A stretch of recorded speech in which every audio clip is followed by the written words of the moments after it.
Okay, good morning, everyone. Thank you for joining us in the Hachaim. We're continuing in Parshat Shoftim, Perek Yud, Perek Chaf, Pasuk Yud. The pasuk says, "Ki sikra vel ir lihilochem aleho." When you approach a city to wage war against it, and Rashi says this refers to a melchemes rishus. It's not referring to a mandatory, a commanded war. Right? There are times that Hashem commanded us to go to war. Rather, it's talking about a voluntary war that we choose to do for a variety of different reasons. Hashem says you don't have to go, right? It could be you need to go because they're attacking you, but you don't have to go. So the Moshe Rabbeinu, in his final address, is telling us how to go about it. Ukorasa, the pasuk says you should call out to the city as your army comes close. We want peace, and if you agree to peace, these are our terms. You will serve us, you will pay us tribute, and everything will be good. If not, the pasuk says you shall attack them, you shall besiege them, and Hashem will deliver them into your hands. So the Hachaim is going to focus on this pasuk b'derech remez. As we've learned many times our Hachaim, based on different questions that he has in the pasuk, he starts off with pshat, and then the Hachaim goes into remez and different levels of Torah. The Hachaim views this pasuk word by word, phrase by phrase, as an allusion how we, especially now that it's coming up to Elul, are to overcome the Yetzer Hara. And along the way, we're going to learn a fascinating secret. The secret is called Ibur Neshama.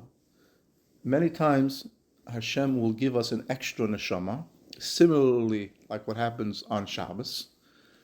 And the purpose of the extra neshama is either to help us fulfill a mitzvah. This neshama either needs this mitzvah that we're about to do, and Hashem combines us together. And when I do the mitzvah, the neshama is considered like it also does the mitzvah, and therefore Hashem's great rachman credits that neshama from doing the mitzvah. Or, as we're going to learn, there are times that we are presented with a big nisayon, so Hashem sends us an extra neshama to help us overcome the nisayon.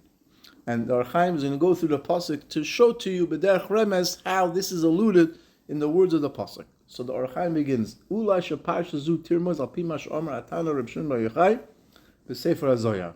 Ki ha'adon baruch hu shaleach neshama yisrael la'adon mi'olam elyon, that there are times that Hashem sends an extra neshama from the upper worlds lahadrichoi b'derech yashar, to help a person on the right path. Uve'emtzuusa, and through this connection, through this Ibur Neshama, Yimalit Adam Hamachtioi, a person can be saved from the Yetzer Hara that makes him do an Avera. Vitziva Hashem Neshama, and this pasuk is a commandment, is an instruction from Hashem to the Neshama how to approach this individual's Yetzer Hara. So Reuben has a tremendous Yetzer Hara in a certain thing. For a variety of different reasons, Hashem sends him in a Neshama to help him. And as the neshama is about to leave the upper worlds to go to Ruvain, Hashem gives the neshama instructions. Va'ama, that's what the pasuk says. Ki sikra vel ir, when you come close to the city. Hashem is telling the neshama, when you come close to the city, who's the city? The body of an individual. Whereas the Hachaim quotes a Zohar that says that an ir is also a reference to a person. La milchama, when you come to the war, lihilachem, what's the war? The war against the Yetzer Hara. We know that many times we have to fight a battle against the Yetzer Hara.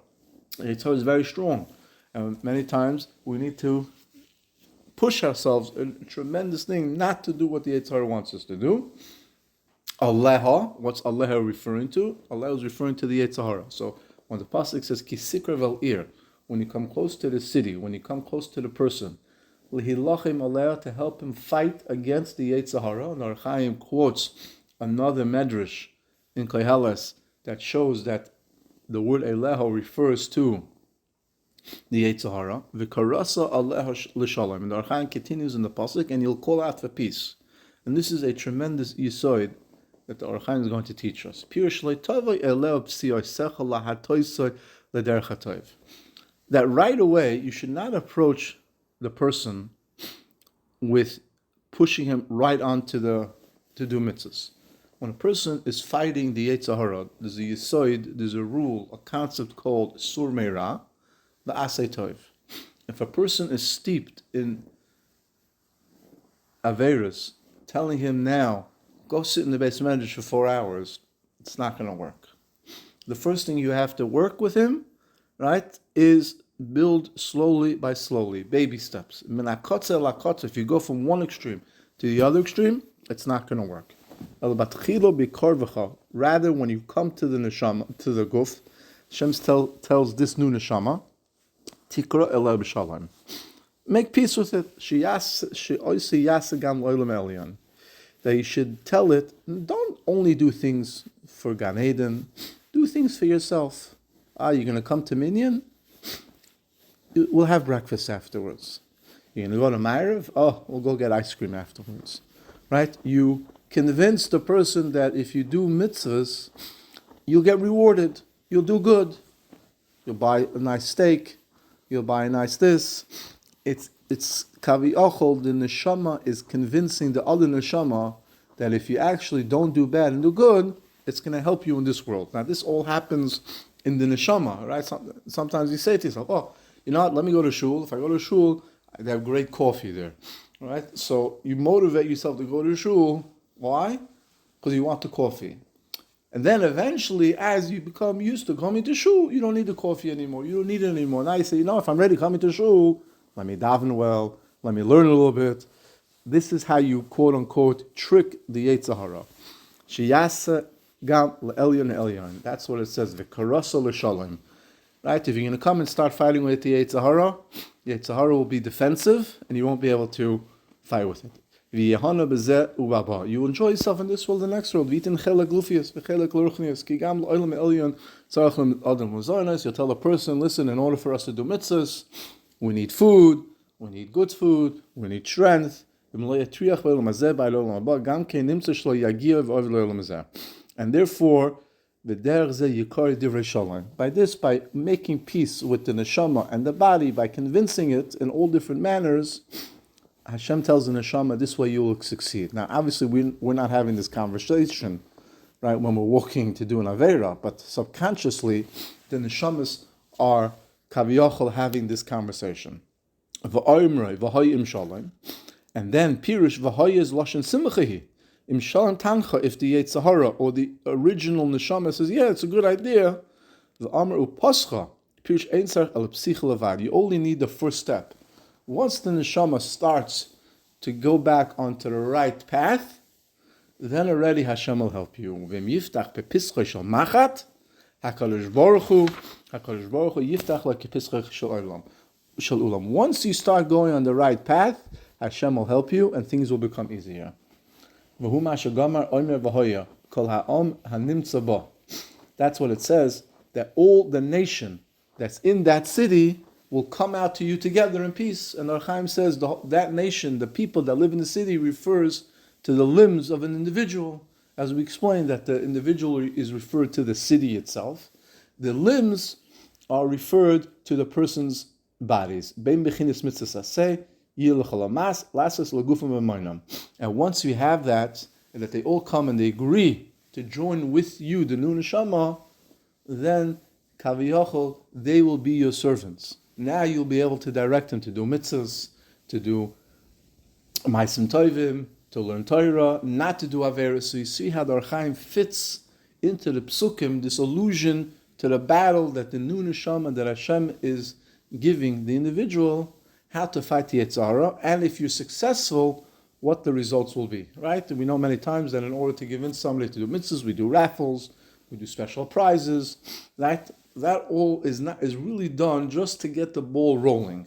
Once a person gets into the habit of doing something, he doesn't need a raffle anymore, he doesn't need special prizes, it's automatic. The neshama already has surrendered, the guf has already surrendered itself to its neshama.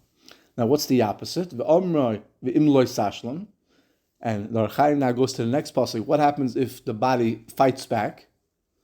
Pirush imloi hishlimo he'ir. V'natsa ashura min derech, and it continues to do averos. So we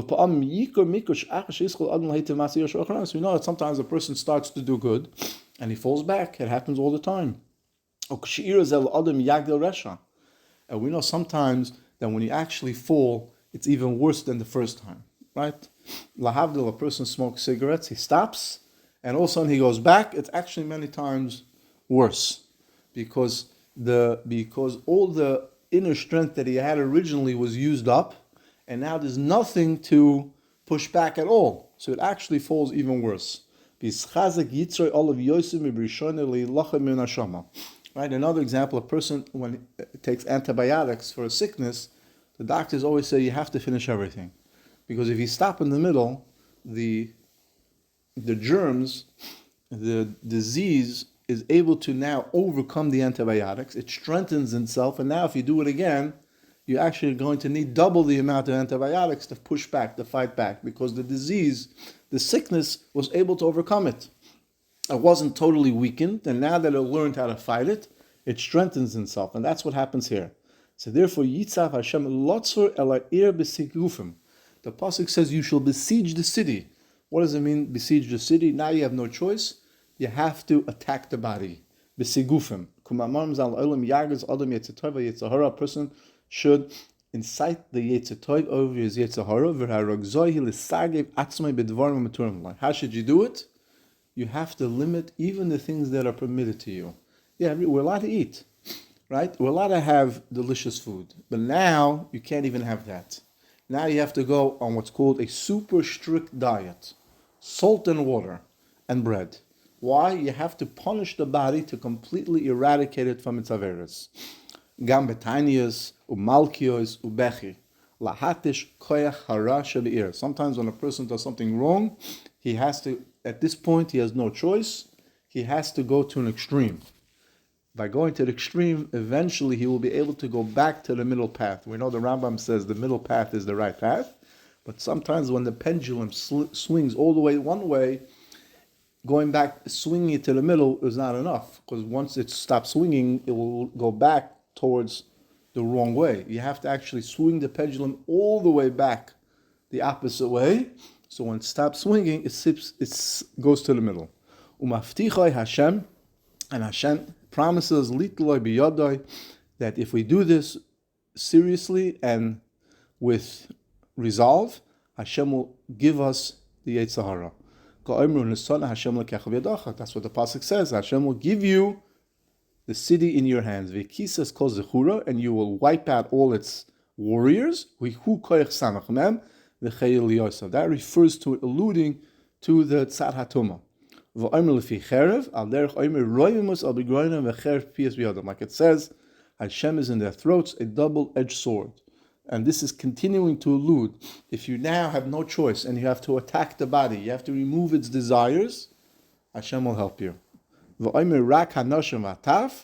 And it says only the women and the small children you should save. So the Chaim says that alludes to the special neshamas that a person has. A person has different neshamas. So even though you're hurting the body and you're weakening it, that it will not hurt the other neshamas that a person has. And the Hachaim continues how this affects other individuals and other cities. So we learn from here, the Hachaim tells us how to, especially as we come now to Yemei Elul, how it is our job to approach changing ourselves and putting us on the right path. The easiest way is to start slowly. Sur Meira. Once we do Sur Meira, it's much easier than to do the good part. Well, slowly but surely. Now, sometimes you have to incentivize yourself. Sometimes you have to do good. Right? Like on a diet. It's easier to start slowly and build yourself up. You're doing exercise, right? So nobody starts a marathon running,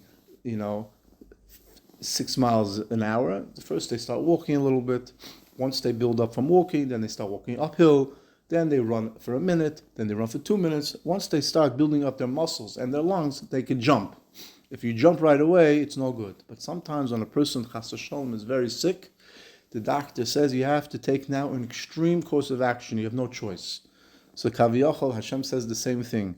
If the person falls and is unable to fight back against the Yetzer Hara, at this point, he has to fight back. And when a person does tshuva, then all of his mistaken adveres, his inadvertent adveres, becomes chuyos to him, which is a secret how exactly that works, which is the mitzvah Shem for another shir. But when a person does mitzvahs and he does tshuva, all the spiritual tumah that he generated, that attached itself to his body, actually now turns and becomes positive, healthy stuff. When a person exercises, all the fat, I guess, that a person has, or the non-muscle, now turns into muscle and actually is used to help strengthen the individual. Kaviyachol here as well. So we should learn in the schus of the Hachaim Hakadosh as we come towards the days of Rosh Hashanah and Yom Kippur, Yemei Elul, should be a schus for us, and we should slowly, we have 30 days to do tshuva, we have time to prepare. Hashem doesn't bring us Elul Rosh Hashanah, right away, and the key is to do slowly, small steps, and be successful, and with that, we won't have to take an extreme action, and we should be zoicha to ksiva chasima taiva.